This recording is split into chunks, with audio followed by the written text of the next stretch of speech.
Madame, mademoiselle, monsieur, bienvenue à Métro News. Voici les principaux titres qui seront développés aujourd'hui.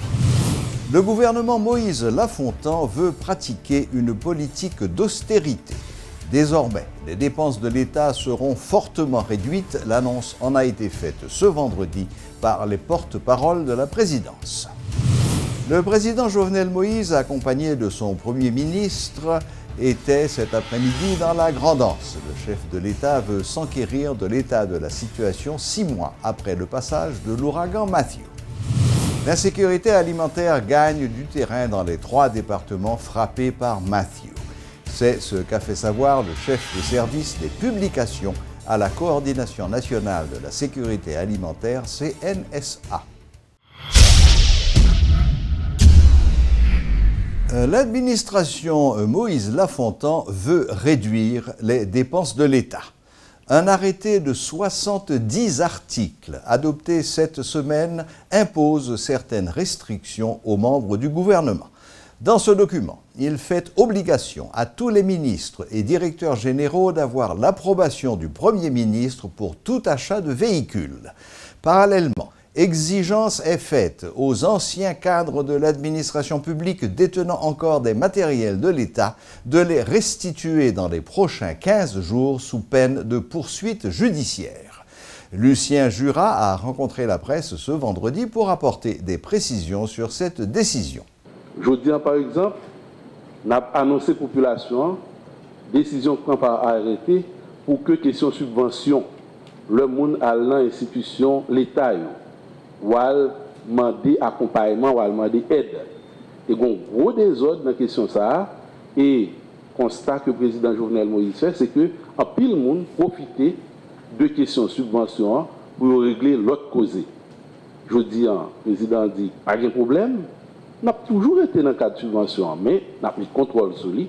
Je veux dire, l'homme a besoin de subvention, ou tal passer dans la voie qui trace au niveau administratif, et puis, il faut que chaque institution ministère qui a dit, pour moi, mais qui va leur subvention au bail, mais qui moun au bail, pour que nos moun sa yo avec subvention, quantité de copies au joindre comme accompagnement, y aller dans le journal officiel républicain qui c'est moniteur là. Deuxième grosse décision que le président prend par arrêté, toujours, c'est ça qui concerne train de vie l'État, Jean l'État à vivre, Jean l'a fonctionné. Bon désordre total qui fait que souvent, si ça nous gagne comme moyen pas même disponible, nous prenons un budget, c'est international, qui a un coup de main, eh bien nous très mal utilisé. Je dis, il y a une disposition pour que ça nous gagne comme ressources, nous utiliser avec plus grande efficacité que gagne. Là-dedans, c'est dans les affaires machine, l'État. Gens nous a utilisé, gens nous a servi avec eux. Dans arrêté sous réduction de train de vie de l'État, si pas gagné une autorisation spéciale du Premier ministre, pas gagné aucune machine du genre voiture, pick-up ou bien tout terrain, pour aucun ministère, pour aucune institution, aucun organisme public qui a acheté dans le reste année fiscale 2017. L'autre mesure, gagner un pile matériel l'État, qui aujourd'hui dans main des gens qui n'ont pas aucun titre, aucune qualité pour eux à utiliser. À partir de publication, arrêtez ça. Tout le monde qui gagne bien l'État dans main, machine particulièrement, il y a pour obligation pour porter le tourner tout de suite sans perdre du temps. 15 jours après que arrêté ça, puis rendre public, eh bien, tout le monde qui gagne matériel roulant, l'État dans le monde, il a considéré que c'est vol lié, il a considéré que c'est détournement de biens publics et action publique a mis en mouvement contre tout le monde. Non seulement les citoyens ont le droit contre ça qui a passé, l'État a un devoir lui-même pour la reddition de comptes, dans la transparence, et puis pour tout le monde, tout citoyen qui a payé taxe, connaît est-ce que la taxe sera bien utilisée. Le président Jovenel Moïse a entamé jeudi une tournée dans les villes de province. Dans le département de l'Artibonite, le chef de l'État a lancé les préparatifs pour l'arrivée de la caravane du changement qui sera dans cette zone à partir du 1er mai. Ce vendredi, Jovenel Moïse se trouvait dans le département de la Grande-Anse. Le président, accompagné de son Premier ministre, devait se faire une idée de la situation des citoyens 6 mois après le passage de l'ouragan Matthew. Jovenel Moïse promet de soulager la misère des gens, notamment dans les zones reculées très touchées par la catastrophe. Suivez les explications des 2 porte-paroles de la présidence, Tamara Orion et Lucien Jurat. Pendant la visite, M. Moïse a gagné pour visiter 8e section Font-Rouge. Côté il a gagné pour lui prendre connaissance de situation habitant dans la commune et regarder comment il est capable de porter des réponses vraiment rapides à sa monde qui a vécu dans la localité ça au besoin.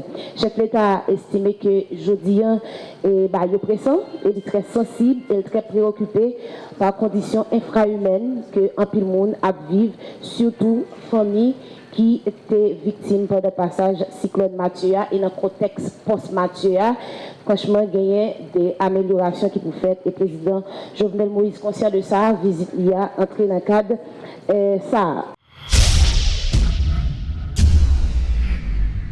32% de la population des 3 départements frappés par l'ouragan Matthew souffrent encore d'insécurité alimentaire.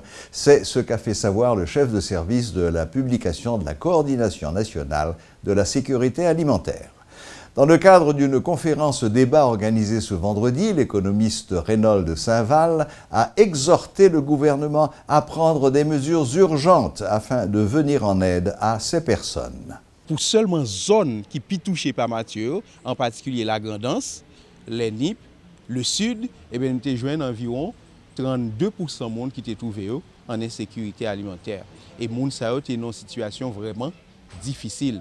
Et comme nous avons découvert la Grande-Anse encore fait actualité, côté que la situation est détériorée, eh bien c'était prévisible en quelque sorte. Comme CNS a un texte qui fait mettre dehors actuellement, qui dit plein feu sur la sécurité alimentaire dans la Grande-Anse, côté que le montrait environ que près de 43% de la population dans la Grande-Anse trouvait une situation de crise, une situation qui est vraiment problématique en ce qui concerne la sécurité alimentaire. Situation sécurité alimentaire au niveau pays, pas fin trop en forme. Je pense que le nouveau gouvernement gagne du pain sur la planche et comme dans des présidents parlé, il mettait accent pile sur la sécurité alimentaire. Nous pensons que d'ici peu, il y a des mesures qui pourraient prendre en ce sens pour que nous soyons capables d'améliorer. Bon, d'abord, amélioration, il y a des mesures de court terme, mais il y a des mesures à moyen et de plus long terme qui doivent prendre tout parce que l'insécurité alimentaire en Haïti, ce n'est pas un bagage qui est seulement conjoncturel, il est structurel aussi. Donc en même temps, il faut prendre des mesures qui adressent ces problèmes conjoncturels. Par exemple, mon c'est manger au besoin, au manger, au tout l'autre service que vous capable besoin. Mais en même temps, il faut prendre des mesures qui pour adresser les problèmes structurels, particulièrement au niveau de l'agriculture. Clôture ce vendredi par l'organisation Concern Worldwide de son programme de formation professionnelle en maçonnerie et céramique design dans le quartier de Martissan. À cette occasion, le manager de cette structure non gouvernementale, Deborah Kam, a indiqué que ces sessions de formation visaient à donner à une centaine de jeunes des quartiers défavorisés une profession qui leur permette de faire face aux difficultés de la vie. En termes de critères, nous avons choisi des jeunes âgés entre 18 et 34 ans qui n'ont pas une activité qu'ils ont menée dans le moment, qui n'ont pas l'école ou encore pas de travail. Et vu l'environnement côté que ils vivent dans tout, c'est des jeunes que si ils n'ont pas vraiment une activité, ils sont exposés à risque de participer dans des activités qui ne sont pas vraiment bonnes pour eux. Donc c'est dans ce sens que nous devons offrir activité ça. Donc nous sommes allés auprès de Minusta et ils ont accepté de financer le projet ça qui était vraiment un projet communautaire côté que ressources c'est dans communautaire sorti, que ces formateurs c'est dans communautaire sorti, que ces leaders bénéficiaires donc tout le monde est vraiment participé. Jeunes ont besoin des espaces pour parler, pour capable réfléchir sur tête et réfléchir sur l'avenir communauté et programme ça dans le volet psychosocial il voulait créer des acteurs de changement tant sur le plan personnel mais qui est capable tout gagner un impact sur la communauté. 30 ans après sa création, la Fondation haïtienne de diabète et de maladies cardiovasculaires est à la recherche de fonds pour s'agrandir. Cette association, reconnue d'utilité publique et dirigée par le docteur René Charles, s'est donnée pour mission d'aider les personnes atteintes de diabète et d'hypertension artérielle. La FADIMAT a fait des caravanes des Cayes jusqu'à Port-au-Prince, sensibilisant près de 200 000 Haïtiens, faisant le dépistage pour près de 50 000 Haïtiens et trouvant parmi ceux qui ont été dépistés près de 8% de cas de diabète inconnus. Nous sommes fiers, après 30 ans, d'avoir travaillé, mais notre mission n'est pas accomplie. Et notre mission sera accomplie seulement avec la réalisation de ce centre qui dépend de l'esprit de service du peuple haïtien. Malheureusement, depuis quelques décennies, l'Haïtien a perdu ce sens de l'entraide spontanée qui le caractérisait tant. Barricadé dans son égoïsme, il ignore le bien collectif et a appris à se servir et non à servir. Pour les personnes qui sont affectées de maladies chroniques, comme le diabète, l'hypertension artérielle et les maladies cardiovasculaires, l'accès à un centre spécialisé pour leur prise en charge intégrale s'avère vital. Quand ce centre sera construit et sera opérationnel, nous serons fiers d'offrir à nos compatriotes tous les services spécialisés en un seul endroit.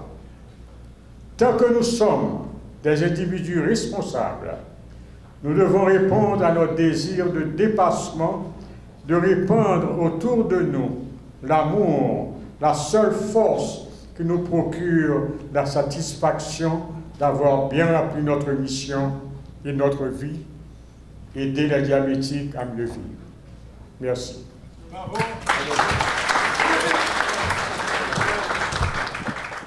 En prélude au 90e anniversaire de sa création, la loterie de l'État haïtien lance Loto 90, un jeu qui permettra aux participants de gagner jusqu'à 1 million de gourdes à chacun des 5 tirages annuels prévus.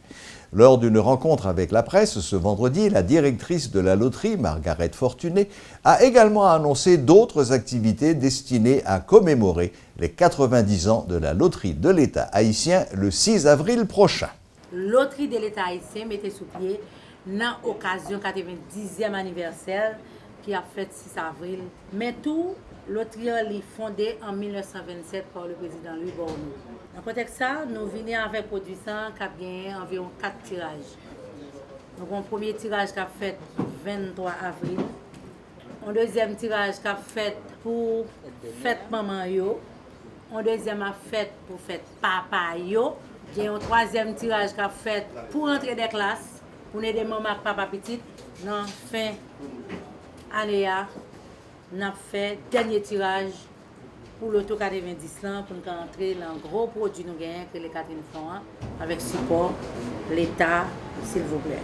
Lorsqu'on parle de l'auto 4000 francs, son produit l'État haïtien qui parle gain permanent que nous là, que nous pas là, son produit l'État qui parle vendre pour aider qu'est-ce l'État rentrer l'argent pour le faire route, pour le faire l'école. Nous t'en disons que plein pour faire l'hôpital, médecins pour payer policiers pour la sécurité. C'est ça l'auto 4000 francs.